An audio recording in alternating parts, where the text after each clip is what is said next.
বিরতিহীন 1 ঘন্টার সংবাদ দুপুরে আপনাদের সবাইকে আমন্ত্রণ জানাচ্ছি। আমি ফারহানা লোপা এবং আমি আলী আশরাফ। শুরুতেই জানাবো সংবাদ শিরোনাম। অবৈধ সম্পদ অর্জনের অভিযোগে সংসদ সদস্য পাপুল দম্পতি সহ 4 জনের বিরুদ্ধে দুদকের মামলা। শ্যালিকার অ্যাকাউন্টে 148 কোটি টাকার লেনদেন।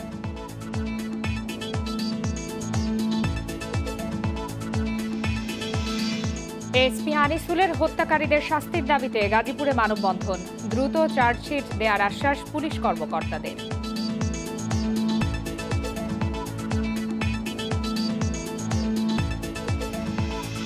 কুমিল্লায় আওয়ামী লীগ নেতাকে কুপিয়ে খুন। রাঙ্গামাটিতে ঘুম থেকে তুলে দুজনকে গুলি করে হত্যা করেছে প্রতিপক্ষ।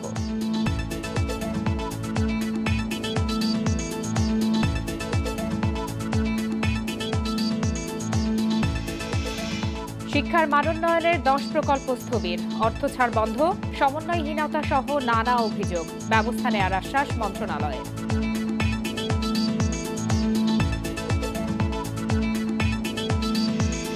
হার মানতে ট্রাম্পের অস্বীকৃতি বিব্রতকর হলেও ক্ষমতা হস্তান্তর প্রক্রিয়া বাধাগ্রস্ত হবে না বললেন বাইডেন। বাকি আর এক ধাপ।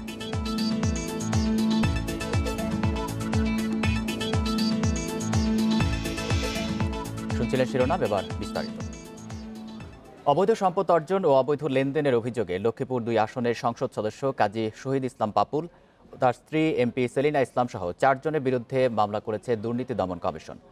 সকালে সংস্থাটির প্রধান কার্যালয় থেকে এই মামলার অনুমোদন দেওয়া হয়। পরে সংস্থাটির উপপরিচালক মোহাম্মদ সালাউদ্দিন বাদী হয়ে মামলাটি দায়ের করেন।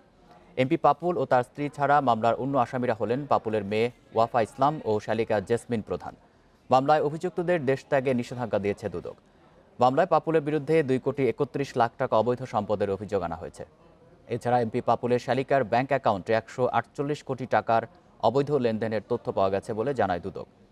গত 6 জুন রাতে কুয়েতের মুশরেফ আবাসিক এলাকা থেকে কাজী শহীদ ইসলাম পাপুলকে গ্রেপ্তার করে দেশটির অপরাধ তদন্ত বিভাগ।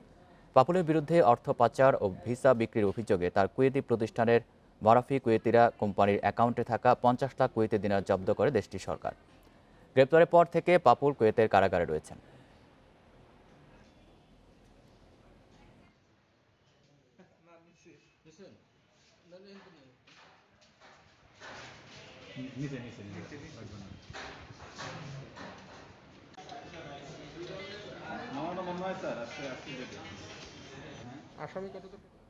এ নিয়ে আরো জানাতে রাজধানীর সেগুনবাগিচা থেকে যোগ দিচ্ছেন সহকর্মী রিশাদ হুদা। রিশাদ, পাপুল দম্পতি সহ এখন পর্যন্ত 4 জনের বিরুদ্ধে মামলা হয়েছে। আর কারো বিরুদ্ধে আপনার কোনো তদন্ত চলছে কিনা, দুদক কি বলেছে? পাপুল দম্পতির বিষয়ে কিন্তু মামলা করেছে, সেটা কিন্তু ঠিক নয়। পাপুলের স্ত্রী, পাপুলের শালিকা এবং পাপুলের যে মেয়ে, তাদের বিরুদ্ধেও কিন্তু মামলা চলছে। পাপুলের শালিকা জেসমিন প্রধান, তার বিষয়ে কিন্তু যে মামলা হয়েছে সেটা কিন্তু খুবই শক্ত মামলা। অর্থাৎ তার অ্যাকাউন্টেই কিন্তু 148 কোটি টাকার এফডিআর পাওয়া গেছে। অর্থাৎ 35টা এফডিআরের মাধ্যমে কিন্তু এই টাকা রাখা হয়েছে এবং এই টাকার অথরিটি, পাওয়ার অফ অ্যাটর্নি কিন্তু আবার পাপুল নিজেই ছিলেন। তো সব কিছু মিলিয়ে এখানে কিন্তু বেশ কিছু অবৈধ কাজ করা হয়েছে। যেমন যেই ব্যাংকে রাখা হয়েছে সেই ব্যাংকে কিন্তু দেখানো হয়েছে যে জেসমিন প্রধান অর্থাৎ পাপুলের যে শালিকা, তার বয়স দেখানো হয়েছে 23 বছর, যদিও তার বয়স 30-এর কাছাকাছি। সব কিছু মিলিয়ে কিন্তু এছাড়াও তার যে মেয়ে, পাপুলের মেয়েরও কিন্তু প্রায় 3 কোটি টাকার সম্পদ দেখানো হয়েছে। এইসব সম্পদের যে উৎস তা কিন্তু পাওয়া যায় না। আর হচ্ছে যে পাপুলের যে সম্পদ, পাপুলের প্রায় 2 কোটি 31 লক্ষ টাকার অবৈধ সম্পদ পাওয়া গেছে, যার কিনা কোনো উৎস আসলে পাপুল দেখাতে পারেনি। এছাড়াও কিন্তু তারা এই যে 2 কোটি 31 লক্ষ টাকার পাপুলের যে নিজস্ব যে সম্পদ, সেই সম্পদ কিন্তু তারা আয়কর নথিতে বা কোথাও দুদক পায়নি। এছাড়া যে পাপুলের যে শালিকা, তার কোনো আয়কর নথি বা তার যে যে বৈধভাবে যে দেখানোর বিষয়টা, এইসব বিষয় কিন্তু পাওয়া যায়নি, এমনকি তার PIN নাম্বারও পাওয়া যায়নি। সব কিছু মিলিয়ে কিন্তু এই মামলাটি হয়েছে। পাপুলের স্ত্রী এবং পাপুলের স্ত্রীর বিষয়ে আসলে মূলত অবৈধ সম্পদের মামলা হয়েছে, এবং পাপুলের বিষয়ে যে মামলাটি হয়েছে এটা মানি লন্ডারিংয়ের ধারায় মামলা হয়েছে, অর্থাৎ লেনদেনে যে অবৈধ প্রক্রিয়ায় লেনদেন করা হয়েছে, অর্থাৎ যেই টাকাটা 148 কোটি টাকা, এই টাকা যেই বাংলাদেশ ব্যাংকের যে নিয়ম আছে সেই নিয়ম না মেনে কিন্তু শালিকার অ্যাকাউন্টে রাখা হয়েছে, অর্থাৎ এই টাকাটা লুকোনোর চেষ্টা করা হয়েছে, যেটি আসলে শেষ পর্যন্ত দুদক আইডেন্টিফাই করেছে, এবং এই নিয়েই কিন্তু মামলাটি এখন আজকে করেছে দুদকের উপপরিচালক সালাউদ্দিন। থেকে জানাচ্ছেন সহকর্মী রিশাদ হুদা। আনিসুল করিম হত্যা মামলার চার্জশিট দ্রুত দেয়া হবে। রিমান্ডে জিজ্ঞাসাবাদ আজই শুরু হচ্ছে বলে জানিয়েছেন তেজগাঁও বিভাগের উপকমিশনার হারুন আর রশিদ। দুপুরে গাজীপুরে নিহত আনিসুল করিমের বাসায় গিয়ে পরিবারের সদস্যদের সঙ্গে দেখা করে এসব কথা বলেন তিনি। এদিকে সকালে এএসপি আনিসুল করিমের মৃত্যুর ঘটনার প্রতিবাদে গাজীপুরে মানববন্ধন ও বিক্ষোভ করেছে জাহাঙ্গীরনগর বিশ্ববিদ্যালয়ের শিক্ষার্থীরা। শহরের রাজবাড়ী সড়কে জেলা প্রশাসক কার্যালয়ের সামনে এসব কর্মসূচি পালন করেন তারা। মানববন্ধনে জাহাঙ্গীরনগর বিশ্ববিদ্যালয়ের শিক্ষার্থীদের পাশাপাশি নিহত আনিসুলের সহপাঠীরা এবং বিভিন্ন শ্রেণী পেশার মানুষও অংশ নেন। এ সময় বক্তারা দোষীদের অবিলম্বে দৃষ্টান্তমূলক শাস্তি নিশ্চিতে প্রধানমন্ত্রী ও স্বরাষ্ট্রমন্ত্রীর হস্তক্ষেপ কামনা করেন। সোমবার বেলা 11টায় আদাবরের মাইন্ড এইড হাসপাতালে চিকিৎসা করতে গিয়ে হাসপাতালটির কর্মচারীদের মারধরের পর নিহত হন আনিসুল করিম। তিনি 31তম BCS পুলিশে নিয়োগপ্রাপ্ত কর্মকর্তা ছিলেন।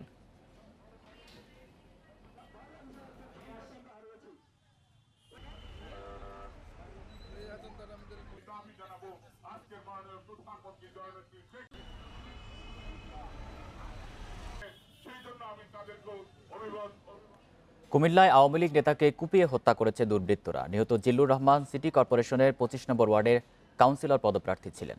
দীর্ঘদিন ধরে আওয়ামী লীগের রাজনীতির সঙ্গে জড়িত ছিলেন। সকালে কুমিল্লা সিটি কর্পোরেশনের 25 নম্বর ওয়ার্ডের পুরাতন বাজার এলাকায় এই হত্যার ঘটনা ঘটে। স্থানীয়রা জানায় সকাল 8টার দিকে জিল্লুর রহমান তার স্ত্রীকে স্কুলে পৌঁছে দেওয়ার জন্য বাড়ি থেকে বের হয়ে রাস্তায় অপেক্ষা করেন।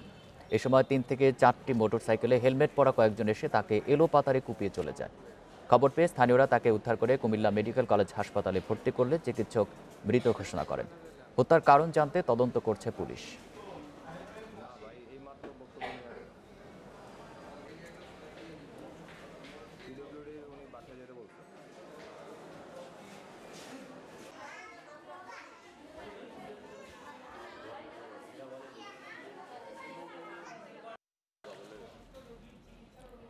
এসপি আনিসুল করিমের মৃত্যুর ঘটনায় আজ বিভিন্ন জায়গায় মানববন্ধন এবং বিভিন্ন কর্মসূচি পালিত হয়েছে, এবং পুলিশ তার বাড়িতে গিয়ে বলেছে যে যত দ্রুত সম্ভব এই মামলার চার্জশিট দেওয়া হবে।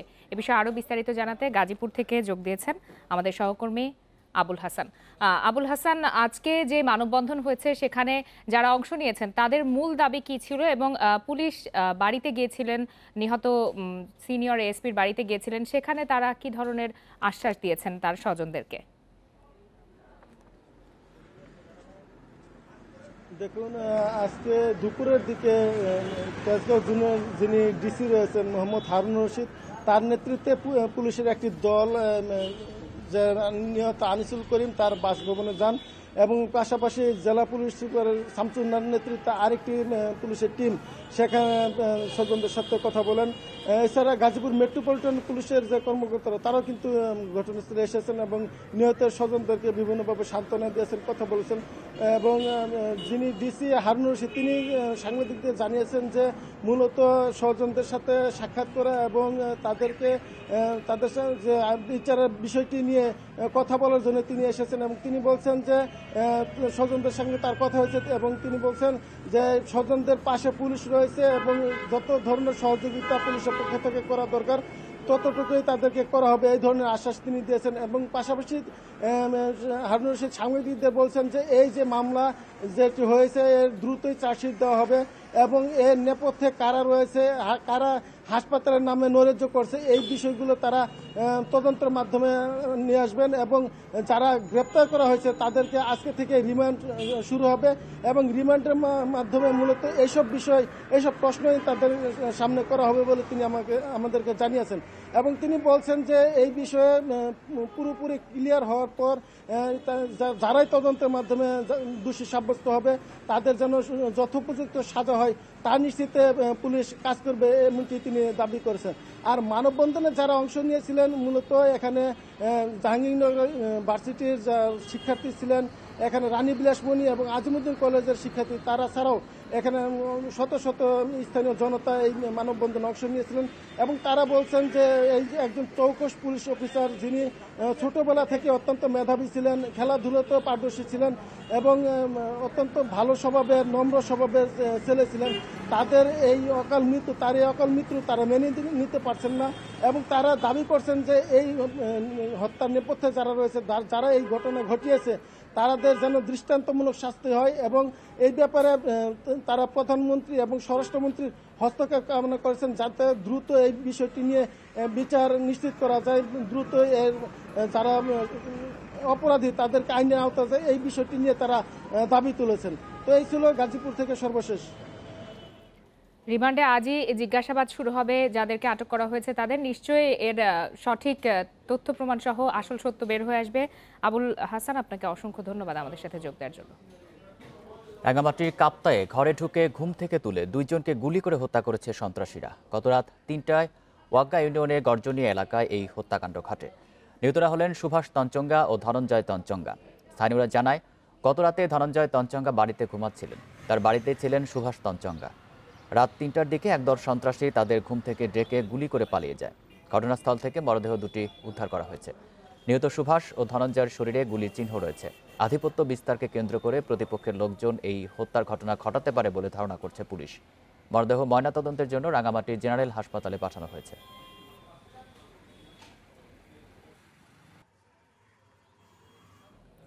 ঢাকা 18 আসনের উপনির্বাচনে ভোট আগামীকাল। নির্বাচনী বিধি মেনে ভোটের 48 ঘণ্টা আগেই আনুষ্ঠানিক প্রচারণা বন্ধ করেছে প্রার্থীরা। মঙ্গলবার ঘরোয়া বৈঠক আর নির্বাচনের নানা প্রস্তুতির মধ্য দিয়েই দিন পার করেছেন তারা। এদিকে উপনির্বাচনে 217টি কেন্দ্রেই ভোট হবে ইভিএমে। এরই মধ্যে সার্বিক প্রস্তুতিও নিয়েছে কমিশন।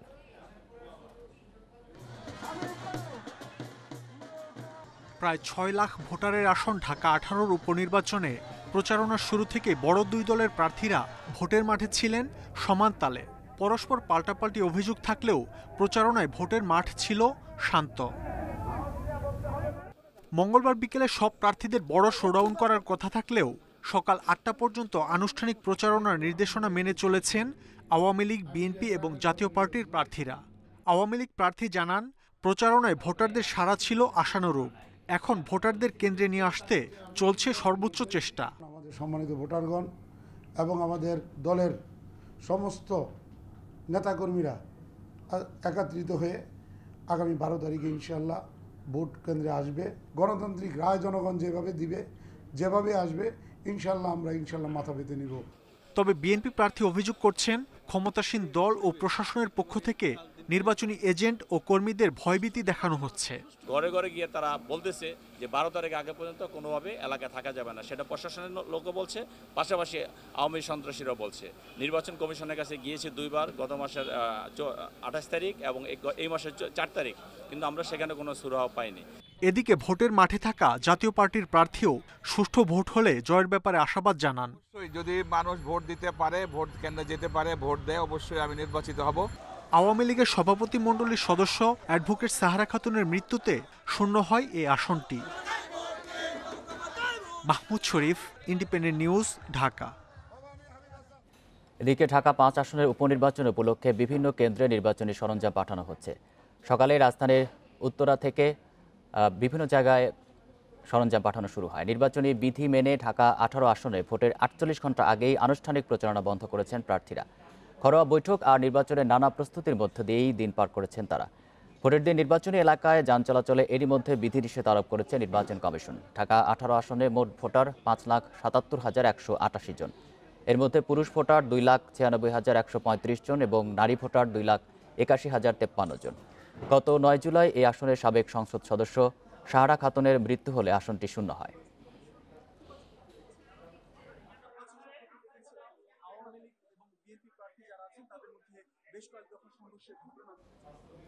ঢাকা 18 আসনের উপনির্বাচন অনুষ্ঠিত হবে আগামীকাল বৃহস্পতিবার। রাজধানীর উত্তরা, তুরাগ, বিমানবন্দর, উত্তরখান, দক্ষিণখান ও কিলক্ষেত থানা নিয়ে গঠিত ঢাকা 18 আসনে ভোটগ্রহণ চলবে দিনব্যাপী। নির্বাচন উপলক্ষে এরই মধ্যে নির্বাচনী এলাকায় যানবাহন চলাচলে বিধিনিষেধ আরোপ করেছে। মঙ্গলবার শেষ হয়েছে প্রার্থীদের প্রচারণাও। গেল 9 জুলাই এই আসনের সাবেক সংসদ সদস্য শাহানা খাতুনের মৃত্যু হলে আসনটি শূন্য হয়। নির্বাচনের আরও খবর জানাতে রাজধানীর উত্তরা থেকে যোগ দিচ্ছেন সহকর্মী মাহমুদ শরীফ। শরীফ, উপনির্বাচনের প্রস্তুতি কেমন দেখছেন, আর নির্বাচনী সরঞ্জাম কেন্দ্রগুলোতে পাঠানো শেষ হয়েছে কিনা? দেখুন, সকাল 10টা থেকে এই উত্তরা কমিউনিটি সেন্টারে এখানে মূলত এই প্রিজাইডিং অফিসার যারা আসছেন প্রতিটি কেন্দ্রে তারা এখানে এসেছেন এবং নির্বাচনী সরঞ্জাম নিয়ে গেছেন। বলা চলে একেবারে শেষ পর্যায়ে আছে সরঞ্জাম বিতরণ, কারণ এখানে 217টি যে কেন্দ্র আছে প্রতিটি কেন্দ্রেই ভোট গ্রহণ হবে ইভিএম। এই ইভিএম এ ভোট গ্রহণ হবার কারণে এখানে মূলত এখানে আসলে ইভিএম মেশিন নিচ্ছেন, মনিটর নিচ্ছেন এবং নির্বাচনে যে আচরণ বিধি মেনে চলা, অর্থাৎ এই করোনাকালে যেসব আচরণ বিধি আছে নির্বাচনে ভোট দিতে যাওয়া ভোটারদের জন্য যেসব নির্দেশনা, এই সব সম্বলিত কিছু ব্যানার, পোস্টার এগুলিও আছে এই নির্বাচনী সরঞ্জামের মধ্যে। এখানে রিটার্নিং অফিসার যিনি আছেন তিনি বলছেন, যেহেতু শুরু থেকে এখন পর্যন্ত শান্তিপূর্ণভাবেই সব দলের প্রার্থীরা সুস্থভাবে ভোটের মাঠে ছিলেন, প্রচারণা চালিয়েছেন এবং আগামীকাল যে ভোট সেই ভোটও সুস্থ হবে এবং সুস্থভাবে ভোট সম্পূর্ণ করার জন্য নির্বাচন কমিশনের পক্ষ থেকে সর্বোচ্চ সব ধরনের প্রস্তুতি নেওয়া হয়েছে এটি তিনি জানিয়েছেন। এবং একটি বিষয় হচ্ছে যে এই নির্বাচন নিয়ে বেলা 12টার দিকে বিএনপির প্রার্থী তার নিজ বাসভবনে সংবাদ সম্মেলন করেছেন। তিনি সেখানে বেশ কিছু অভিযোগ করেছেন, বিভিন্ন এজেন্টদেরকে বাড়ি বাড়ি গিয়ে হুমকি দেওয়া হচ্ছে এটি তিনি কিছুক্ষণ আগে অভিযোগ করেছেন। এছাড়া অভিযোগ করেছেন যে ভোটারদেরকে ভয়ভীতি দেখানো হচ্ছে যাতে কেন্দ্রে তারা না আসতে পারে। তবে এসব অভিযোগের বিপরীতে আওয়ামী লীগ প্রার্থী বলছেন এখানে আসলে ভয়ভীতি বা ত্রাস সৃষ্টি করার যে চেষ্টা এটি আসলে বিএনপি প্রার্থী করে যাচ্ছেন। আওয়ামী লীগ প্রার্থীর অভিযোগ এখানে বিএনপি প্রার্থী বহিরাগতদের এনে নির্বাচনের দিন তারা আসলে পরিবেশ অশান্ত করার চেষ্টা করবেন, এটি তিনি অভিযোগ করছেন। তবে সবকিছু মিলিয়ে পাল্টাপাল্টি অভিযোগ আমরা শুরু থেকে দেখেছি এবং আজকেও সেই পাল্টাপাল্টি অভিযোগ দেখছি। তবে ভোটের মাঠে কিন্তু বড় দুই দলের প্রার্থী যারা আছেন সবাই কিন্তু সমান তালে এবং শান্তিপূর্ণভাবে তাদের প্রচার আপনি ভোটারদের কারোর সাথে কথা বলতে পেরেছেন কিনা, এই নির্বাচন নিয়ে তাদের মধ্যে আগ্রহ আপনি কেমন দেখছেন? আসলে সম্প্রতি যেসব নির্বাচন হচ্ছে এখানে ভোটারদের আগ্রহ তেমন একটা আমরা দেখতে পাইনি এবং সম্প্রতি ঢাকা 5 আসনের যে উপনির্বাচন হয়েছে সেই উপনির্বাচনেও কিন্তু ভোটার উপস্থিতি একেবারেই অসন্তোষজনক ছিল এবং এটি আসলে এই ঢাকা 18 আসনে তেমন হবে না, এটি প্রার্থী এবং নির্বাচন কমিশনের যারা কর্মকর্তা আছেন তারা সবাই বলছেন। কারণ এখানে ঢাকা 18 আসনের আওয়ামী লীগ প্রার্থী যিনি আছেন তিনি বলছেন তাদের মূল কাজ, অর্থাৎ তারা এই গত 2 দিন যাবৎ যে কাজটি করছেন এটি মূলত ভোটারদের কেন্দ্রে নিয়ে আসার জন্য তাদের যে চেষ্টা সেই চেষ্টা চালিয়ে যাচ্ছেন এবং বিএনপি প্রার্থীও কিন্তু এই বিষয়টি চাইছেন। বিএনপি চাইছেন যে তাদের যে ভোটার আছে তাদেরকে কেন্দ্রে নিয়ে আসার জন্য। তবে সে বিষয়ে আজকে কিন্তু তিনি অভিযোগ করেছেন যে ভয়ভীতি দেখানো হচ্ছে এজেন্টদের, ভোটারদের, এইসব কারণে আসলে ভোটার উপস্থিতি কমিটি তার অভিযোগ। এখন ভোটার উপস্থিতি বাড়ানোর যে বিষয় এটি মূলত রাজনৈতিক দলেরই কাজ এবং এই রাজনৈতিক দলগুলো যদি আসলে তাদের যে সর্বোচ্চ চেষ্টা সেটি চালিয়ে যায় তাহলে হয়তো আগামীকালের যে নির্বাচন সেই নির্বাচনে আশানুরূপ ভোটার উপস্থিতি হবে। শরীফ, ইতিমধ্যেই তো যান চলাচলে একটা বিধিনিষেধ আরোপ করা হয়েছে, সেটি কত তারিখ পর্যন্ত বলবৎ থাকবে এবং কোথায় কোথায় এটি আরোপ করা হয়েছে? দেখুন, যান চলাচলের যে বিষয় এটি গতকাল রাত 12টা থেকে মোটরসাইকেল চলাচলের নিষেধাজ্ঞা দেওয়া হয়েছে এবং আজকে রাত 12টা থেকে ভারী যান চলাচলে নিষেধাজ্ঞা, অর্থাৎ পিকআপ বা বড় ভ্যান বা ট্রাক এসব চলাচলে নিষেধাজ্ঞা থাকবে। তবে এখানে ভোটারদের যাতায়াতের জন্য ভোটের দিনও কিন্তু প্রাইভেট কার বা অন্যান্য যেসব ছোট যানবাহন আছে সেগুলি চলাচল করতে পারবে, এটি নির্বাচন কমিশনের পক্ষ থেকে বলা হয়েছে। এবং এই নির্বাচনী আসনে সবার ক্ষেত্রে কিন্তু সাধারণ ছুটির যে বিষয় সেটি কার্যকর হয়নি। এখানে যেসব কেন্দ্রে বা যেসব জায়গায় ভোট হচ্ছে সেসব জায়গাতেই বা সেসব কেন্দ্রে মূলত সাধারণ ছুটি ঘোষণা করা হয়েছে। এখানে নির্বাচন কমিশনের পক্ষ থেকে বলা হয়েছে যে তাদের যে উপনির্বাচন সেই উপনির্বাচনে আসলে বেশ কিছু বিষয় শিথিল করে তারা নির্বাচন পরিচালনা করে থাকে এবং এই আসনেও যে আগামীকাল উপনির্বাচন হবে সেখানেও বেশ কিছু বিষয় শিথিল করা হয়েছে। উত্তরা থেকে জানাচ্ছিলেন সহকর্মী মাহমুদ শরীফ। ইয়াবার বিনিময়ে অত্যাধুনিক অস্ত্র সংগ্রহ করছে রোহিঙ্গা গ্রুপগুলো। এজন্য ক্যাম্পের বাইরে ঢাকা, চট্টগ্রাম ও সীমান্তবর্তী বেশ কয়েকটি জেলায় তৈরি হয়েছে নেটওয়ার্ক। এসব অস্ত্র রোহিঙ্গা ক্যাম্পে আধিপত্য বিস্তারে ব্যবহার করা হচ্ছে। সম্প্রতি চট্টগ্রামে 2 ব্যক্তির কাছ থেকে অস্ত্র ও ইয়াবা উদ্ধারের পর এসব চাঞ্চল্যকর তথ্য পেয়েছে আইনশৃঙ্খলা বাহিনী। গত বৃহস্পতিবার চট্টগ্রামের শাহ আমানত সেতু এলাকায় ঢাকা থেকে কক্সবাজার যাওয়ার সময় অস্ত্রসহ রাজ্জাক নামে এক ইয়াবা ব্যবসায়ীকে গ্রেপ্তার করে পুলিশ। তার দেওয়া তথ্যে টেকনাফের লেদা রোহিঙ্গা ক্যাম্পের পাশ থেকে গ্রেপ্তার করা হয় কামাল নামে আরও এক ইয়াবা ব্যবসায়ীকে। প্রাথমিক জিজ্ঞাসাবাদে তারা পুলিশকে জানায় ইয়াবার বিনিময়ে টাকা নয়, অত্যাধুনিক অস্ত্র নিচ্ছে ক্যাম্পে থাকা অন্তত 16টি সশস্ত্র রোহিঙ্গা গ্রুপ। পুলিশের তথ্যমতে ইয়াবার বিনিময়ে অস্ত্র সংগ্রহ করতে রয়েছে ক্যাম্প কেন্দ্রিক দালাল চক্র, যারা গ্রুপগুলোর কাছে মাস্টার হিসেবেই পরিচিত। ক্যাম্পগুলোতে এমন মাস্টার আছে শতাধিক। এছাড়া ক্যাম্পের বাইরে কক্সবাজার থেকে ঢাকা পর্যন্ত পুরো রুটেই আছে এদের শক্ত নেটওয়ার্ক। আমরা চট্টগ্রাম, ঢাকা এবং চট্টগ্রাম ঢাকা কক্সবাজারের মধ্যখানে আরও গ্রুপের সন্ধান পেয়েছি, যারা ইয়াবা এবং অস্ত্র দুটোরই কার্যক্রম পরিচালনা করে থাকে। তাদের আমরা তদন্ত করে দেখছি, আমরা অবশ্যই আইনের আওতায় আনবো তাদেরকেও। এমন তৎপরতাকে বড় বিপদের আভাস মনে করছেন নিরাপত্তা বিশ্লেষকরা। রোহিঙ্গা ক্যাম্পে দ্রুত গোয়েন্দা নজরদারি বাড়ানোর পরামর্শ তাদের। পাশাপাশি ক্যাম্পের ব্লক কেন্দ্রিক রোহিঙ্গা প্রশিক্ষণের মাধ্যমে অপরাধীদের তথ্য সংগ্রহের কথা বলছেন তারা। যেখানে শিবিরগুলোতে যারা মাঝি আছে বা নেতা আছে, তাদেরকে অনেক বেশি, আরও বেশি তাদেরকে তৎপর হওয়ার জন্য তাগাদা দিতে হবে। তাদেরকে নিশ্চয়তা, তাদের মাধ্যমে নিশ্চয়তা আদায় করতে হবে যে শিবিরগুলির মধ্যে কোনো ধরনের অপতৎপরতা চলছে, সেটা যেন হতে না পারে। হলে যারা এখানে জড়িত আছে তাদেরকে চিহ্নিত করে এইসব জিনিসে লিপ্ত হওয়ার আগেই তাদের বিরুদ্ধে ব্যবস্থা গ্রহণ করতে হবে। গত 1 বছরে উখিয়া টেকনাফের ক্যাম্পে বন্দুকযুদ্ধে মারা গেছে 46 রোহিঙ্গা সন্ত্রাসী। উদ্ধার হয়েছে শতাধিক অস্ত্র। পুলিশ বলছে রোহিঙ্গা ক্যাম্পে পর্যাপ্ত নিরাপত্তা অবকাঠামো তৈরি না হওয়ায় পরিস্থিতি সামাল দেওয়া চ্যালেঞ্জিং হয়ে পড়ছে। আইনশৃঙ্খলা পরিস্থিতি নিয়ন্ত্রণ করার জন্য আমাদের 2টো অ্যাম্ফিবিয়ান ব্যাটালিয়ান আছে। এই ব্যাটালিয়ানগুলোর ভিতরে আইনশৃঙ্খলা পরিস্থিতি দেখে যাচ্ছে। তো আমরা এইটাকে আরও জোরদার করার উপর গুরুত্ব দিচ্ছি। এখন ভিতরে আরও প্রত্যেকটা ক্যাম্পে যেন একটা করে পুলিশ ক্যাম্প হয়, সেটার উপর আমরা গুরুত্ব দিচ্ছি। এই মুহূর্তে সবগুলো ক্যাম্পে পুলিশ ক্যাম্প নাই। তো যে জায়গাগুলোতে নাই সেগুলোতে আমরা পুলিশ ক্যাম্প প্রতিষ্ঠা করার জন্য বলে দিয়েছি। 3 বছরে ক্যাম্প কেন্দ্রিক নানা অপরাধে রোহিঙ্গাদের বিরুদ্ধে মামলা হয়েছে 747টি, আসামি প্রায় 2000। অনুপম শীল, ইন্ডিপেন্ডেন্ট নিউজ, চট্টগ্রাম। কক্সবাজারের টেকনাফে নাফ নদীতে মাছ ধরার সময় 9 বাংলাদেশি জেলেকে ধরে নিয়ে গেছে মিয়ানমারের সীমান্তরক্ষী বাহিনী বিজিপি। মঙ্গলবার বিকেলে বঙ্গোপসাগরের মোহনা থেকে তাদেরকে অপহরণ করা হয়। তারা সবাই শাহপুরীর দ্বীপের বাসিন্দা। বিজিবি টেকনাফ ব্যাটালিয়নের অধিনায়ক লেফটেন্যান্ট কর্নেল ফয়সাল হাসান খান জানান, মঙ্গলবার সকালে শাহপুরীর দ্বীপে একটি নৌকায় 9 জেলে বঙ্গোপসাগরের মোহনায় মাছ ধরতে যায়। এ সময় ইঞ্জিন বিকল হয়ে পড়লে নাফ নদী ও সাগরের মোহনায় নৌকাটি ভাসতে থাকে। মঙ্গলবার বিকেলের দিকে বিজিপির সদস্যরা ভাসমান অবস্থায় থাকা নৌকাটিকে জেলেসহ আটক করে মিয়ানমারের হাসুরাতা সীমান্ত চৌকিতে নিয়ে যায়। জেলেদের ফেরত চেয়ে মিয়ানমারের সীমান্তরক্ষী বাহিনীর সঙ্গে যোগাযোগ করা হয়েছে বলে জানিয়েছে বিজিবি।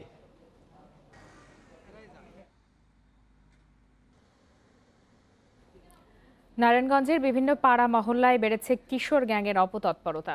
আধিপত্য বিস্তার অথবা তুচ্ছ ঘটনার জেরে প্রকাশ্যেই সংঘর্ষে জড়াচ্ছে উঠতি বয়সী কিশোররা। যুক্ত হচ্ছে প্রকাশ্যে মাদক সেবন, ছিনতাইয়ের মতো অপরাধেও। গত 8 মাসে ঘটেছে 5টি হত্যাকাণ্ড। কিশোর অপরাধ বন্ধে তাদের প্রতি পরিবার ও স্থানীয় জনপ্রতিনিধিদের নজরদারি বাড়ানোর তাগিদ দিয়েছেন বিশিষ্টজনরা। গত 1 এপ্রিল ফতুল্লার কাশীপুরে দিনে দুপুরে ব্যবসায়ী শরীফ মাতবরকে পিটিয়ে ও কুপিয়ে হত্যা করে কিশোর গ্যাংয়ের সদস্যরা। দেশীয় অস্ত্র নিয়ে একদল কিশোরের এমন হামলায় বিস্মিত স্থানীয়রা। মাদক ব্যবসা আর ইফটিজিংয়ের বিরোধিতা করায় 1 আগস্ট কোরবানি ঈদের রাতে বাড়ি থেকে ডেকে নিয়ে হত্যা করা হয় সিদ্ধিরগঞ্জের পাঠানটুলির প্রবাসী যুবক শুভকে। 10 আগস্ট বন্দর এলাকায় কিশোর গ্যাংয়ের হামলা থেকে আত্মরক্ষা করতে গিয়ে নদীতে ঝাঁপ দিয়ে মারা যায় 2 শিক্ষার্থী জিসান ও মিহাদ। সবশেষ গত ৯ অক্টোবর তুচ্ছ ঘটনায় পূর্ব মাসদাইরের কিশোর গার্মেন্টস কর্মী নাইমকে ছুরিকাঘাতে হত্যা করে কিশোর গ্যাংয়ের সদস্যরা। দেখি যে নাইম রে মারতেছে, হ্যাঁ, তো আমি আমি আবার আসছি। আমার বাবা আমার সংসারটা পুরাটা চালাইছে, আমার একটা মেয়ে প্রতিবন্ধী। আর কিছু যাই না, হাসিতে যেতে যাই। হত্যা ছাড়াও বিভিন্ন সময় হামলা, ছিনতাই, ভাঙচুর, সংঘর্ষ সহ নানা অপরাধে জড়িয়ে পড়ছে কিশোররা। এসব ঘটনায় জড়িতদের বেশিরভাগই মাদকাসক্ত। স্থানীয় প্রভাবশালী ও রাজনৈতিক নেতাদের আশ্রয়েই কিশোর গ্যাং বেপরোয়া হয়ে ওঠে বলে মনে করছেন বিশিষ্টজনেরা। এছাড়া ইন্টারনেটের অপব্যবহার, মাদকের ছোবল আর অভিভাবকদের নজরদারির অভাবকেও দায় দিচ্ছেন তারা। একাধিক কারণ, কিছু কারণ আছে সামাজিক, কিছু আছে আর্থসামাজিক, আর্থিক দারিদ্র্য এখানে অনেক একটা ফ্যাক্টর। যারা দরিদ্র শিশু কিশোর যারা আছে তাদেরকে অনেকেই ব্যবহার করতে পারে। শুধু পুলিশ প্রশাসন, র্যাব, বিজিপি দিয়ে আর বিচার ব্যবস্থা দিয়ে কিন্তু এই অপরাধ দমন করা সম্ভব নয়। সমাজপতিদের এগিয়ে আসতে হবে, পরিবারকে এগিয়ে আসতে হবে। দেশের ভবিষ্যৎ তরুণ প্রজন্মকে অপরাধ মুক্ত রাখতে পরিবার, সমাজ ও রাষ্ট্রের সমন্বিত প্রয়াস জরুরি মনে করছেন সংশ্লিষ্টরা। Independent news desk. শিক্ষার মান উন্নয়নের 10টি প্রকল্প স্থবির হয়ে আছে। অর্থ ছাড় বন্ধ, সমন্বয়হীনতা সহ নানা কারণে এই অবস্থার সৃষ্টি হয়েছে বলে অভিযোগ উঠেছে। শিক্ষা মন্ত্রণালয় বলছে প্রকল্পগুলোর কাজে গতিশীলতা আনা হচ্ছে।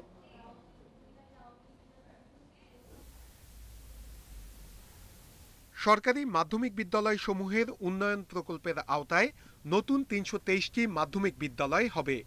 সেই অনুযায়ী কাজও চলছিল এগিয়ে, কিন্তু করোনা আসার পর মার্চ থেকে এই প্রকল্পের কাজ 7 মাস ধরে বন্ধ ছিল। অর্থ ছাড় বন্ধ করে দেয়ায় এই অবস্থার সৃষ্টি হয়। কয়েকদিন আগে অর্থ ছাড় দেয়া হয়েছে।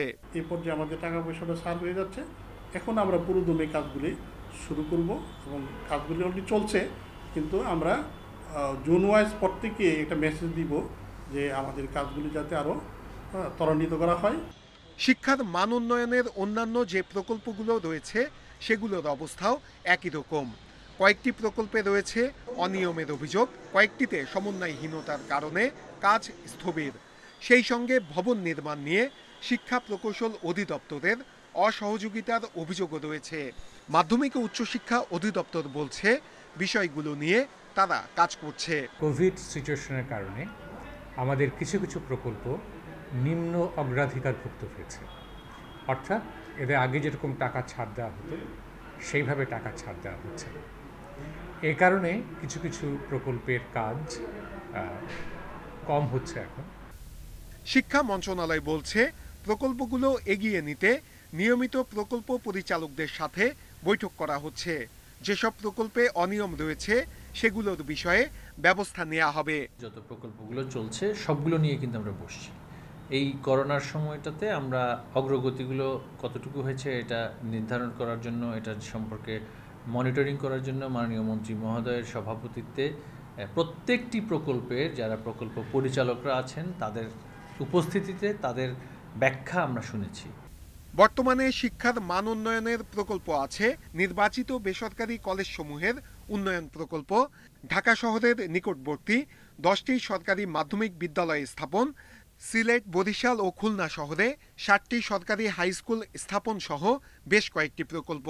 সংশ্লিষ্টরা বলছেন শিক্ষা প্রতিষ্ঠান বন্ধের এই সময়ে অবকাঠামোগত উন্নয়নের কাজ দ্রুত গতিতে করা উচিত। সেই সাথে ঠিকভাবে কাজ হচ্ছে কিনা তার নিয়মিত তদারকিও জরুরি। নূরে আলম, ইন্ডিপেন্ডেন্ট নিউজ, ঢাকা। দেখছেন বিরতিহীন সংবাদ দুপুর। সংবাদে আরো যা থাকছে। বিশ্বে বেড়েছে করোনায় প্রাণহানি, একদিনে আবারও 9,000-এর বেশি মৃত্যু। নিয়ন্ত্রণে আসছে না ইউরোপ ও যুক্তরাষ্ট্রে।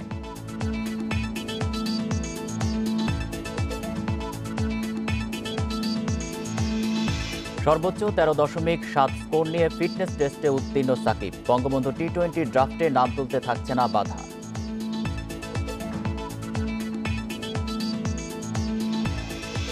করোনা সংক্রমণ ঠেকাতে সচেতনতামূলক কর্মসূচি হিসেবে পুলিশের পক্ষ থেকে চট্টগ্রামে সাধারণ মানুষের মাঝে মাস্ক বিতরণ করা হচ্ছে। সকাল থেকে এই কর্মসূচি চালাচ্ছেন তারা। এ নিয়ে আরও জানাতে সেখান থেকে যোগ দিচ্ছেন সহকর্মী আহসান রিটন। রিটন, এই মাস্ক বিতরণ কর্মসূচি কতক্ষণ চলবে আর কত মাস্ক দেওয়া হবে, কোনো নির্দিষ্ট সংখ্যা কি আছে? নির্দিষ্ট কোনো সংখ্যা নেই। আমরা সকালে চট্টগ্রাম মেট্রোপলিটন পুলিশের যারা কর্মকর্তা আছেন তাদের সঙ্গে আলাপ করে যেটি জেনেছি সেটি হচ্ছে আসলে যেহেতু সামনে শীত আসছে এবং শীতের সঙ্গে করোনার একটি সম্পর্ক ওতপ্রোতভাবে রয়েছে, সংগত কারণে তারা আসলে এখন থেকে প্রায় সময় তারা বিভিন্ন নগরীর যে সমস্ত গুরুত্বপূর্ণ মোড়গুলো রয়েছে সেখানে মানুষের মধ্যে মাস্ক বিতরণ সহ নানা রকমের সচেতনতা কর্মসূচি শুরু করবে, এমনটি তাদের কর্মসূচি ছিল। তারই ধারাবাহিকতা আজকে সকাল থেকে চট্টগ্রাম নগরীর জেএসএ মোড়, খুলশি সহ নানা এলাকায় মানুষের মধ্যে মাস্ক বিতরণ করা হচ্ছে। আপনি আমার সামনে যদি দেখেন তাহলে দেখবেন যে এখানে একদল পুলিশ সদস্য দাঁড়িয়ে আছেন। তারা পথচারী থেকে শুরু করে যারা যে সমস্ত রিক্সা চালক এর মুখে মাস্ক নেই তারা আসলে মাস্ক লাগাচ্ছেন এবং তারা বলছেন যে এটির কোনো নির্দিষ্ট কোনো সময়সীমা নেই। তারা যখনই আসলে মনে করবেন যে মানুষকে সচেতন করা দরকার তখনই আসলে এই ধরনের কর্মসূচিটি পালন করবেন। আজকে ঠিক কতক্ষণ চলবে তার কোনো নির্দিষ্ট সীমা পরিসীমা তাদের নেই। তারা বলছেন যতক্ষণ পর্যন্ত তাদের কাছে মনে হবে যে এরকম কর্মসূচি চালানো দরকার ততক্ষণই চলবে। একটি পরিসংখ্যান দিয়ে রাখি যে গত 6 থেকে 7 মাসে চট্টগ্রামে 21,789 জন ব্যক্তি করোনা আক্রান্ত হয়েছেন। এর মধ্যে 303 জন ব্যক্তি মারা গেছেন এবং প্রতিনিয়ত এই সংখ্যাগুলো বাড়ছে আমরা যেটা দেখছি। এবং যেহেতু এখন সামনে আর কয়েকদিন পরে আসলে শীত ঝাঁকিয়ে পড়বে, সেই বিষয়টিকে মাথায় রেখেই পুলিশ প্রশাসনের পক্ষ থেকে মাস্ক বিতরণ কর্মসূচিটি শুরু করেছেন তারা। আমরা দেখেছি ইতিপূর্বে করোনা যখন খুব প্রকোপ ধারণ করেছিল, প্রকট আকার ধারণ করেছিল, তখন চট্টগ্রামে পুলিশের পক্ষ থেকে হোম সার্ভিস, হোম অ্যাম্বুলেন্স সহ নানা রকমের কর্মসূচি তারা পালন করেছেন। তারই ধারাবাহিকতা আজকের এই কর্মসূচি এবং তারা মনে করছেন যত শীতে বাড়বে এবং যতই করোনার প্রকোপ বাড়তে থাকবে ততই তারা আসলে এই ধরনের সচেতনতামূলক কর্মসূচিগুলি চালিয়ে যাবে। তারই অংশ হিসেবে আজকে এইখানে এই প্রোগ্রামটি চলছে এবং তারা মনে করছেন যে তাদের এই সচেতনতার মাধ্যমে যদি একজন ব্যক্তিও যদি করোনা আক্রান্ত থেকে মুক্ত থাকেন তাহলে তাদের সার্থকতা আসবে। এ হচ্ছে চট্টগ্রাম থেকে পুলিশের পক্ষ থেকে যে মাস্ক বিতরণ তার সর্বশেষ খবর। প্রোগ্রাম থেকে জানাচ্ছেন সহকর্মী আহসান রিটন। করোনার দ্বিতীয় দফা সংক্রমণ প্রতিরোধে তৈরি পোশাক শিল্প মালিকদের সাহস যোগাচ্ছে প্রথম ঢেউ মোকাবেলার অভিজ্ঞতা। বেশিরভাগ কারখানায় অব্যাহত আছে মাস্ক পরা, হাত ধোয়ার মতো প্রতিরোধ ব্যবস্থা। তবে দুশ্চিন্তা বাড়ছে ক্রয়াদেশ নিয়ে। উদ্যোক্তারা জানিয়েছেন ইউরোপ, আমেরিকায় আরেক দফা লকডাউনের শঙ্কায় চলমান ক্রয়াদেশ স্থগিত করছেন অনেক ক্রেতা প্রতিষ্ঠান। গাজীপুরের বোর্ড বাজারে হান্নান গ্রুপের 5 পোশাক কারখানায় কাজ করেন প্রায় 10,000 শ্রমিক। করোনার প্রথম দফার সংক্রমণ এড়িয়ে উৎপাদন সচল রাখতে সন্দেহজনক কর্মীদের আইসোলেশনে রাখার ব্যবস্থা করে কর্তৃপক্ষ। এজন্য তারা বিভিন্ন স্থানে 9টি ভবন ভাড়া করেন, যেখানে আইসোলেশনে থাকেন প্রায় 1,500 শ্রমিক। সংক্রমণ প্রতিরোধে তাপমাত্রা মাপা, মাস্ক পরা, হাত পরিষ্কার রাখার মতো নির্দেশনাও বাস্তবায়ন করে কর্তৃপক্ষ, যা এখনও মেনে চলছেন শ্রমিকরা। 8টা থেকে কাজ শুরু হয়, তো আমরা এখানে 7:30টায় মেয়ে আর 8টার সময় ছেলে। ফলে কি হলো, আমার এখানে যদি 3,000 শ্রমিক থাকে তাহলে 3,000-এর জায়গায় 1,500 হয়ে গেল। 3,000 শ্রমিক একসাথে ঢুকতে গেলে তাদের স্যানিটাইজ করে ঢুকানো যতটুকু কঠিন, আমার 1500 হইলে অনেক সহজ। সাভারের আশুলিয়ার এয়ার জিন্সের চিত্র একই রকম। এখানে কাজ করেন প্রায় 2,500 শ্রমিক। কারখানাটিতে উৎপাদন চলছে পুরো দমেই। সংক্রমণ প্রতিরোধ ব্যবস্থা পরিপালনে ছাড় দিচ্ছে না কর্তৃপক্ষ। এদিকে শ্রমিকদের স্বাস্থ্যসেবায় হটলাইন চালু করেছে বিজিএমইএ। এছাড়া নিয়মিত কারখানা পরিদর্শনও অব্যাহত রেখেছে সংগঠনটি। তবে দুশ্চিন্তা বাড়ছে ক্রয়াদেশ নিয়ে। উদ্যোক্তারা জানান, নতুন ক্রয়াদেশ দেয়া কমিয়েছে অনেক ব্র্যান্ড, আবার অনেক ক্রেতা চলমান ক্রয়াদেশ স্থগিত করছে।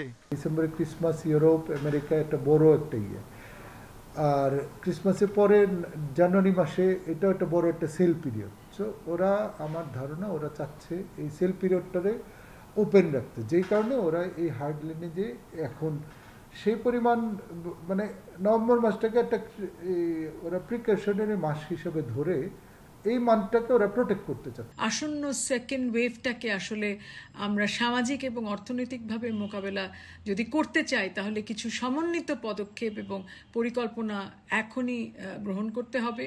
ক্ষুদ্র এবং মাঝারি কারখানার উপরে বিশেষ গুরুত্ব দিতে হবে এবং সংকটময় পরিস্থিতিতে শ্রমিকদের অর্থনৈতিক সুরক্ষার জন্য একটি আপৎকালীন তহবিল গঠনের প্রয়োজনীয়তাও আজকে অনুভব করি। বিজিএমইএ এর হিসাবে করোনার প্রথম ঢেউয়ে প্রায় ২৭,০০০ কোটি টাকার ক্রয়াদেশ প্রাথমিকভাবে বাতিল ও স্থগিত হয়। Ruhul Amin, independent news, Dhaka. টাঙ্গাইলের নাগরপুরে ট্রাক মোটরসাইকেল সংঘর্ষে মোটরসাইকেলের ৩ আরোহী নিহত হয়েছেন। নিহতরা হলেন দেলদুয়ার উপজেলার শুভ সানি, সদর উপজেলার কাকমারা এলাকার মমতাহিয়া সুকন্যা ও করটি এলাকার মোহাম্মদ বাপ্পি। পুলিশ জানায় গতরাত 11:30টায় নাগরপুর থেকে আরিচাগামী একটি ট্রাক উপজেলার দাসপাড়া এলাকায় পৌঁছালে বিপরীত দিক থেকে আসা একটি মোটরসাইকেলের সঙ্গে সংঘর্ষ হয়। এতে ঘটনাস্থলে একজন নিহত হন। দুজনকে উদ্ধার করে উপজেলা স্বাস্থ্য কমপ্লেক্সে নেওয়া হলে চিকিৎসক মৃত ঘোষণা করেন। ট্রাকটি জব্দ করা হলেও চালক ও সহকারী পলাতক।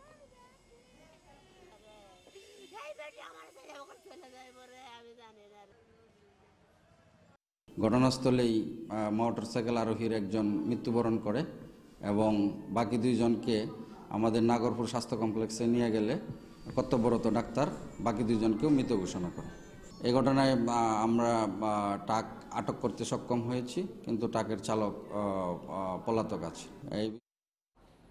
নির্বাচনে পরাজয় মেনে নিতে ডোনাল্ড ট্রাম্পের অস্বীকৃতি বিব্রতকর পরিস্থিতি সৃষ্টি করেছে বলে মন্তব্য করেছেন নবনির্বাচিত মার্কিন প্রেসিডেন্ট জো বাইডেন। তবে ট্রাম্পের এমন মন্তব্যে ক্ষমতা হস্তান্তর প্রক্রিয়া বাধাগ্রস্ত হবে না বলে মনে করছেন এই ডেমোক্র্যাট নেতা। ডেলাওয়ারের উইলমিংটনের সাংবাদিকদের প্রশ্নের জবাবে এসব কথা বলেন বাইডেন। আগামী ২০ জানুয়ারি যুক্তরাষ্ট্রের পরবর্তী প্রেসিডেন্ট হিসেবে শপথ নেওয়ার কথা জো বাইডেনের, কিন্তু এখনও পরাজয় মেনে নিতে নারাজ ডোনাল্ড ট্রাম্প। তার মতে ফয়সালা হবে আদালতে। মঙ্গলবার তিনি টুইট করেন, ভোট গণনায় ব্যাপক অনিয়ম হয়েছে। এছাড়াও বাইডেনকে পরবর্তী প্রেসিডেন্ট হিসেবে মেনে নিতে অস্বীকৃতি জানিয়েছেন মার্কিন পররাষ্ট্রমন্ত্রী মাইক পম্পেও। এদিকে এরই মধ্যে ক্ষমতা গ্রহণের প্রক্রিয়া শুরু করেছে বাইডেন শিবির। এরই মধ্যে ব্রিটিশ প্রধানমন্ত্রী Boris Johnson, German chancellor Angela Markle, ফরাসি প্রেসিডেন্ট ইমানুয়েল ম্যাখো সহ বিভিন্ন দেশের সরকার ও রাষ্ট্রপ্রধানদের সাথে যোগাযোগ শুরু করেছেন বাইডেন। আর ট্রাম্পের পরাজয় মেনে না নেয়া বিব্রতকর পরিস্থিতি তৈরি করছে বলে মন্তব্য করেছেন Joe Biden. I just think it's an embarrassment, quite frankly. সত্যি কথা বলতে আমার কাছে মনে হয় এটা বিব্রতকর। এটি প্রেসিডেন্টের উত্তরাধিকারকে সাহায্য করবে না। সবাই জানেন আগামী ২০ জানুয়ারি এসব শেষ হবে। আমি অন্যান্য রাষ্ট্রনেতাদের জানিয়েছি আমেরিকা ফিরে আসছে, আমরা আবার খেলায় ফিরে আসছি।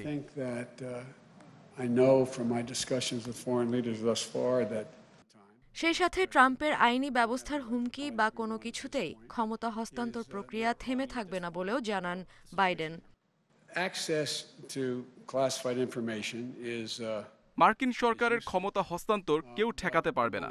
ট্রাম্প শিবির আমাদের জয় মেনে নিতে চাচ্ছে না, কিন্তু এতে প্রক্রিয়া থেমে থাকবে না।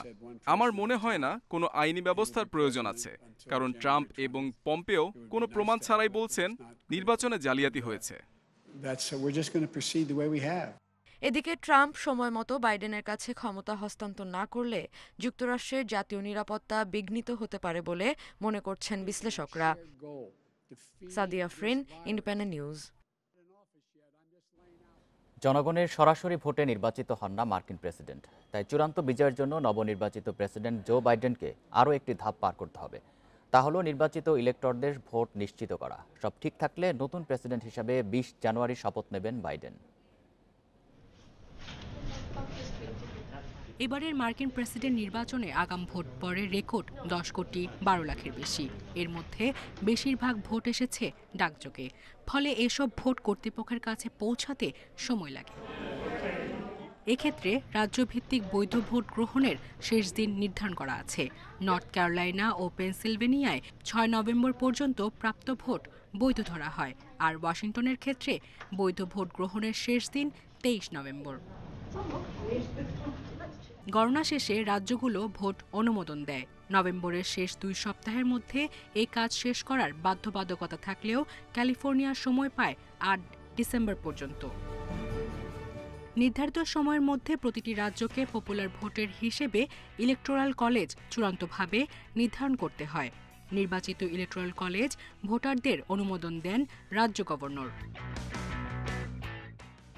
এবার ইলেকটোরাল কলেজের ভোট গ্রহণ হবে 14 ডিসেম্বর। সেই ভোট 23 ডিসেম্বরের মধ্যে ক্যাপিটাল হিলে পৌঁছানোর বাধ্যবাধকতা আছে। 3 জানুয়ারি শপথ নেবেন হাউস ও সিনেটের নতুন সদস্যরা। এর মাধ্যমেই শুরু হবে দেশটির 117তম কংগ্রেস। মার্কিন সংবিধান অনুযায়ী নতুন প্রেসিডেন্ট ও ভাইস প্রেসিডেন্টের নাম আনুষ্ঠানিকভাবে ঘোষণা হবে 6 জানুয়ারি, আর 20 জানুয়ারি শপথ নেবেন নতুন প্রেসিডেন্ট। তবে কোনো প্রার্থীর সংখ্যাগরিষ্ঠতা বা 270 ইলেকটোরাল ভোট না পেলে প্রেসিডেন্ট ও ভাইস প্রেসিডেন্ট নির্বাচনের দায়িত্ব পালন করবে কংগ্রেস। প্রেসিডেন্ট নির্বাচিত হয় কংগ্রেসের নিম্নকক্ষ হাউস অফ রিপ্রেজেন্টেটিভে, আর উচ্চকক্ষ সিনেট নির্বাচন করে ভাইস প্রেসিডেন্ট। সায়রা খান, ইন্ডিপেন্ডেন্ট নিউজ। ভারতের বিহারের বিধানসভা নির্বাচনে জয় পেল এনডিএ বিজেপি জোট। ষষ্ঠবারের জন্য মুখ্যমন্ত্রী হতে চলেছেন নীতিশ কুমার। বিহারে এনডিএ আবারও সরকার গড়তে চলেছে বলে জানান প্রধানমন্ত্রী নরেন্দ্র মোদী। বিধানসভা নির্বাচনে এনডিএ জিতেছে 125 আসনে, আর বিজেপি পেয়েছে 75 আসন, যা গতবারের তুলনায় বেশি। গতবার বিজেপি পেয়েছিল 53টি আসন। 3 দফায় বিহারে 243টি আসনের জন্য ভোট সম্পন্ন হয়। সরকার গঠন করতে প্রয়োজন 122টি আসন। রাজ্যটির মুখ্যমন্ত্রী নীতিশ কুমারের দলের সঙ্গে জোট গড়ে নির্বাচনে অংশ নেয় বিজেপি।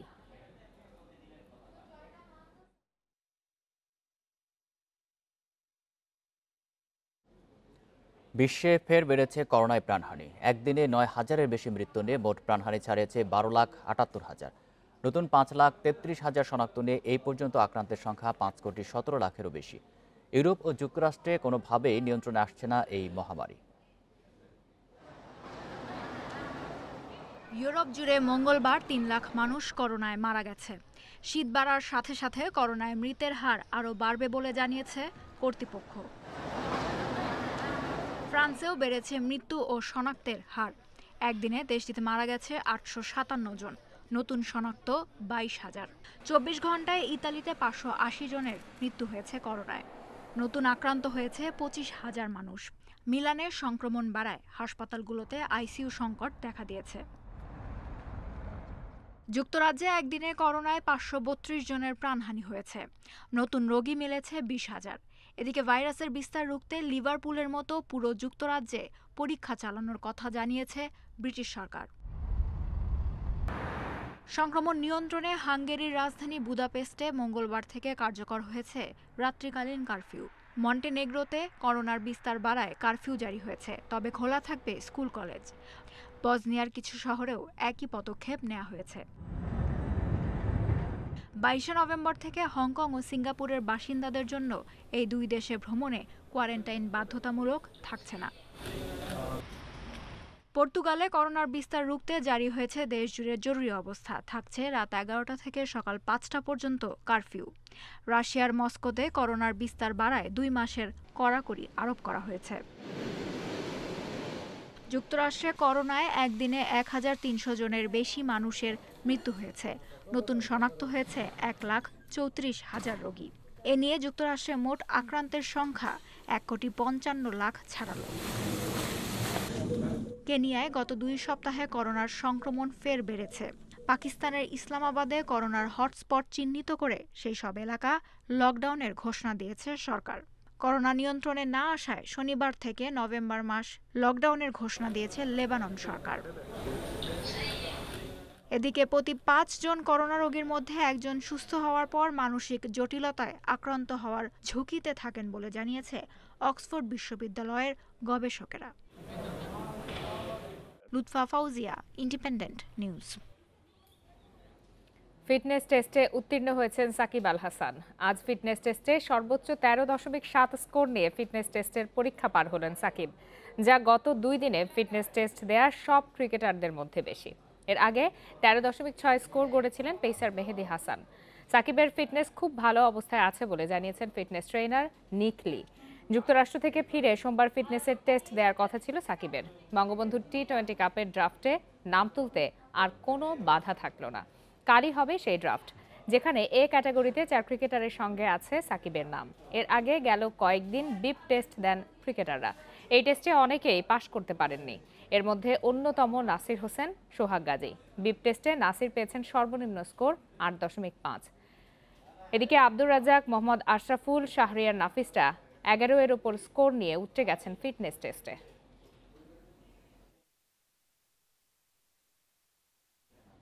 মুম্বাই ইন্ডিয়ান্সের টানা দ্বিতীয় শিরোপা জয়ের মধ্য দিয়ে পর্দা নামল আইপিএলের 13তম আসরের। দিল্লি ক্যাপিটালসকে হারিয়ে সব মিলে রেকর্ড পঞ্চমবারের মতো চ্যাম্পিয়ন হয় মুম্বাই। টুর্নামেন্ট সেরা হয়েছেন ইংলিশ পেসার জফরা আর্চার, আর আসরে সর্বোচ্চ রান করে অরেঞ্জ ক্যাপ জিতেছেন লোকেশ রাহুল। সর্বোচ্চ উইকেট শিকারী রাবাদা পেয়েছেন পার্পল ক্যাপ।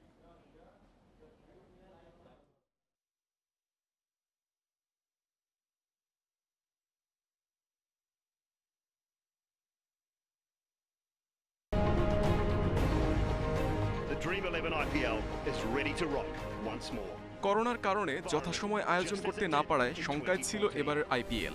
তবে নানা চ্যালেঞ্জ মোকাবেলা করে শেষ পর্যন্ত সফলভাবে সম্পন্ন হলো বিশ্বের অন্যতম দামি ফ্র্যাঞ্চাইজি লিগটি। লড়াইটা ছিল ঐতিহ্য বনাম ইতিহাসের হাতছানির। সেই লড়াইয়ে জয় হলো ঐতিহ্যের।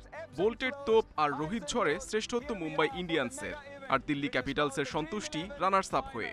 অধিনায়ক রোহিতের কল্যাণে পঞ্চমবার শিরোপা জিতল মুম্বাই, আর প্রথম ক্রিকেটার হিসেবে হিটম্যানের অর্জন 6 বার চ্যাম্পিয়ন হওয়া।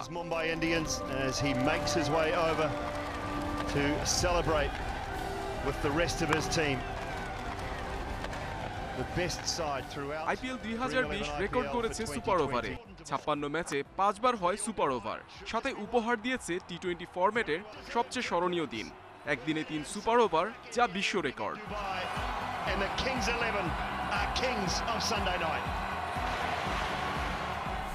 আরব আমিরাতের স্পিনিং কন্ডিশনে দাপট ছিল পেসারদের। শীর্ষ 5 উইকেট শিকারীর তালিকায় পেসারদের আধিপত্য। পুরো আসরে রাবাদা, বুমরা, বোল্টদের বোলিং তোপে পুড়েছে প্রতিপক্ষ। শিরোপা নির্ধারণী ম্যাচে লাইন লেন্থ সিম প্রেজেন্টেশনে আলো কেড়েছেন ট্রেন্ট বোল্ট, হয়েছেন ম্যাচ সেরা। দুর্দান্ত ব্যাটিংয়ে 670 রান করে অরেঞ্জ ক্যাপ ও গেম চেঞ্জার পুরস্কার জিতেছেন পাঞ্জাব অধিনায়ক লোকেশ রাহুল। 30 উইকেট নিয়ে পার্পল ক্যাপ নিজের করে নিয়েছেন রাবাদা। টুর্নামেন্ট সেরা জফরা আর্চার আর ইমার্জিং প্লেয়ার হয়েছেন দেবদূত পাদিকাল। করোনাকালীন আইপিএল ক্রিকেটে রোমাঞ্চ ফিরিয়েছে। পরবর্তী আসরে দর্শক উপস্থিতিতে রং ফিরে পাবে ফ্র্যাঞ্চাইজি লিগটি, আশা আয়োজকদের। Mohammad Nazim, Independent News. West ইন্ডিজের বিপক্ষে হোম সিরিজে কমছে একটি টেস্ট। সেক্ষেত্রে নতুন সূচিতে 2 টেস্ট, 3 ওডিআই ও 2 টি20 ধরে হবে পূর্ণাঙ্গ সিরিজ। সফর সংক্ষিপ্ত করতে উইন্ডিজ বোর্ড থেকে এসেছে অনুরোধ, জানিয়েছেন বিসিবির প্রধান নির্বাহী নিজামুদ্দিন চৌধুরী। এদিকে শেরেবাংলা ক্রিকেট স্টেডিয়ামের ওপর চাপ কমাতে বঙ্গবন্ধু টি20 কাপের দ্বিতীয় ভেন্যু হিসাবে যোগ হতে পারে ফতুল্লা স্টেডিয়াম। দর্শক উপস্থিতি নিয়ে সিদ্ধান্তের জন্য সরকারের সাথে যোগাযোগ করছে বিসিবি। জানুয়ারিতে ওয়েস্ট ইন্ডিজের বিপক্ষে হোম সিরিজ দিয়ে আন্তর্জাতিক ক্রিকেটে ফিরবে বাংলাদেশ। এফটিপি অনুযায়ী 3 টেস্ট, 3 ওডিআই ও 2 টি20 পূর্ণাঙ্গ সিরিজ। কিন্তু করোনা পরিস্থিতিতে পূর্ণাঙ্গ সিরিজ মাঠে করানো চ্যালেঞ্জ 2 বোর্ডের, কারণ লম্বা সময় ক্রিকেটারদের বায়ুবাবলে রাখার ঝক্কি ঝামেলা কম নয়। তাই সূচিতে পরিবর্তন আনতে উইন্ডিজ বোর্ড থেকে এসেছে প্রস্তাব। ক্রিকেট ওয়েস্ট ইন্ডিজ থেকে একটা ভার্বাল একটা রিকোয়েস্ট এসছে যে যতটুকু সংক্ষিপ্ত সময়ের মধ্যে এবং যে বিষয়গুলো আমাদের মূল টার্গেট যেটা এফটিপিতে, সেটাকে ফুলফিল করে যতটুকু সম্ভব অল্প সময়ের মধ্যে করার জন্য। তো সেটার ব্যাপারেও আমরা কাজ করছি, বাট এ ব্যাপারে কোনো চূড়ান্ত সিদ্ধান্ত এখনো হয়নি। উইন্ডিজ সিরিজের প্রস্তুতি হিসেবে presidents cup, Bangabandhu T20 cup আয়োজন করছে বিসিবি। সব টুর্নামেন্টের ভেন্যু হিসেবে বিসিবির একমাত্র ভরসা হোম ক্রিকেট।